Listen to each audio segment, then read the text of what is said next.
মাঝে মাঝে মনে হয় সবকিছু ছেড়ে একা কোথাও চলে যায়, নির্জন, একাকী, নিজের জন্য একটু বাঁচা। নমস্কার, হাই এভরিওয়ান, কেমন আছেন সবাই? আশা করছি সবাই ভালো আছেন, আমিও ভালো আছি। নতুন একটি ভিডিওতে আপনাদের সবাইকে আমন্ত্রণ। তো চলুন আজকে ভিডিওটা শুরু করা যাক। আজকে সারাদিন আমার ব্যস্ততার উপর দিয়েই যাবে, কারণ আজকে বাড়িতে অনেক ভাগে ভাগে রান্না হবে। ওই জন্যে সকাল সকাল ভাতটা বসিয়ে দিয়ে কড়াইটাও চাপিয়ে দিয়েছি। আজকে দেখি কত কি রান্না করতে পারি আর আপনাদের সাথে কত কি শেয়ার করতে পারি। তো চলুন, কড়াইতেও তেল দিয়ে দিয়েছি পার্শে মাছের ঝোল করব বলে। আর এদিকে রান্না করতে করতে প্রচন্ড ঘেমে গিয়েছি। কি আর করার, রান্না তো করতে হবে। তাই চলুন তাড়াতাড়ি রান্নাটা করে নিই। এদিকে মাছগুলো লবণ হলুদ মাখিয়ে ভাজতে দিয়েছি। আজকে ওই জল ঝোলটাই করব, অল্প মাছ, সর্ষে বাটা আর দিব না আজকে। এদিকে এই যে ভাতও হয়ে গেছে, মাছের ঝোলও কমপ্লিট। এদিকে কচু শাক হবে, মাছের মাথা ছিল সেটা আজকে এই যে কচু শাক করবো। ইলিশ মাছের মাথা দিয়ে কচু শাক খেতে খুবই ভালো লাগে, আমার তো বেশ ভালো লাগে। ওইটা দিয়েই ভাত খাওয়া যায়, এমন একটা জিনিস। আর এইদিকে রান্না করতে করতে সুগেন্দু নিয়ে এসেছিল ঝালমুড়ি, তাই খাচ্ছি। অনেকদিন পরে নিয়ে আসলো ঝালমুড়িটা, মানে সেইভাবে নিয়ে আসা হয় না আমাদের সপ্তাহে, যেহেতু 3 দিন নিরামিষ থাকে, আরও বাইরে যায় ঠিক নিরামিষের দিনই। এই জন্য আর সেই ঝালমুড়িটা ঠিকঠাকভাবে খাওয়া হয় না, কারণ এতে পেঁয়াজ দেওয়া থাকে। তো আজকে নিয়ে আসলো, ওই জন্য মনের আনন্দে বসে বসে খাচ্ছি। তো এদিকে কচু শাকটাও সেদ্ধ হয়ে গেছে আর আমি এদিকে কুটে নিয়েছি। আজকে লোটে মাছের ঝোলও করব। আজকে অনেক ভাগে ভাগে রান্না হয়ে যাচ্ছে এক এক করতে করতে। এই যে আগে ইলিশ মাছটা ভেজে নিচ্ছি মাথাটা। তো চলুন, আপনাদের সঙ্গে রান্না করতে করতে গল্প করতে করতে আমার আস্তে আস্তে টুকটুক করে কত রান্নাই হয়ে গেল। রান্না করতে করতে এত গরম লাগছে, তাই একটু আবার ফ্যানের তলায় এসে দাঁড়াচ্ছি। গরমে নিঃশ্বাস নিতেও কষ্ট হয় মাঝে মধ্যে।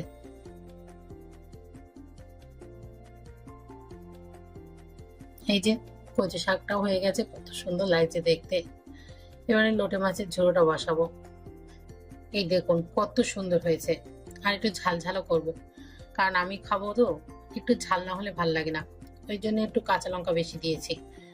আর এতে বেশি কিছু দিতে হয় না, একটু পেঁয়াজ কুচি, রসুন কুচি আর মাছগুলো দিলেই মাছের জলটা শুকিয়ে আসলে সামান্য লবণ, কারণ এই লোটে মাছটায় একটু লবণ থাকে, আর দিয়েছি হলুদ আর লঙ্কার গুঁড়ো।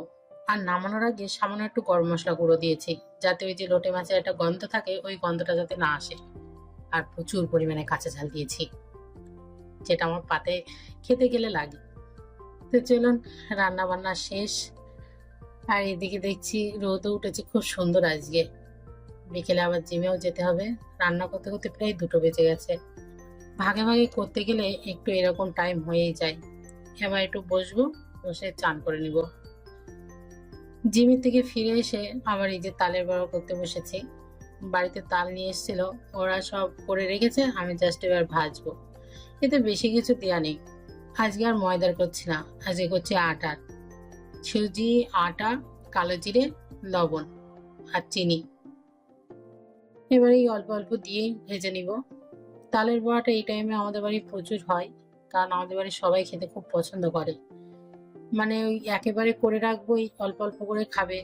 আর তালের বড়া তো বাসি হলেই বেশি ভালো লাগে। গরম গরম তো ভালো লাগে, কিন্তু এটা যদি আবার কাল কিংবা রেখে রেখে খাওয়া যায় তাহলে আরো বেশি টেস্টি হয়। তো ওই জন্যই, কিন্তু করতে প্রচুর টাইম লাগে। এই যে অল্প অল্প করে দিতে হবে, আর এর আঁচটা আবার বেশি বাড়ানো যাবে না, মিডিয়াম রাখতে হবে, যাতে তলাটা পুড়ে না যায়। আবার দেওয়ার সময় জোরটাও কম দিয়ে রাখতে হবে, একদম লো। আবার যখন যেই সবকটা দেওয়া হয়ে যাবে তখন মিডিয়াম আঁচে দিয়ে এই যে ভাজতে হবে। কি সুন্দর হয়েছে তাই না? এতেও কিন্তু খুব টেস্টি হয়েছিল। তো চলুন এগুলো ভেজে নিই। এই যে এডিটে বসলাম, বসেছি অনেকক্ষণ, কিন্তু দেখলাম এই টাইমটায় ঘুমি চোখ বুঝে যাচ্ছে, কিন্তু এখনো এডিট করতে হবে। তাই ভাবছি বেসিংয়ে কিছু থালা বাসন আছে, এগুলো মেজে আসি, তারপর আবার এডিটে বসবো। এত কষ্ট হচ্ছে, প্রচণ্ড ঘুম পাচ্ছে, কয়েকদিন ধরে ঠিক মতো ঘুমও হচ্ছে না এই কাজের জন্যে। দেখি যাই, এখন 11:40 হয়েছে, কতক্ষণ এডিট করতে পারি। আর ভালো লাগে না। মাঝে মাঝে মনে হয় এমন এক জায়গায় যাই যেখানে কেউ চিনবে না, জানবে না। আমি জাস্ট কয়দিনের জন্য একটু রেস্ট নিতে যাব। সমুদ্রের পার হোক, জাস্ট একটু পাহাড় হোক, বসে বসে আমি প্রকৃতি দেখব, বেশ ভালো লাগবে।